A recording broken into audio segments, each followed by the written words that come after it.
How to unblock a contact on Signal. Open the Signal private messenger app on your phone.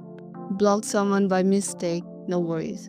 Let's quickly unblock them. Tap on the profile icon at top corner and tap settings. Now tap on privacy. This is where all your block and security setting lives. Scroll down and tap on blocked. Here's the list of everyone you have blocked. Find the person you want to bring back, tap their name, and then tap unblock. Done. Welcome back to the chat. After unblocking, you will need to send them a new message to restart the conversation. They won't see old chats, but they are back on your contact list. And that's it.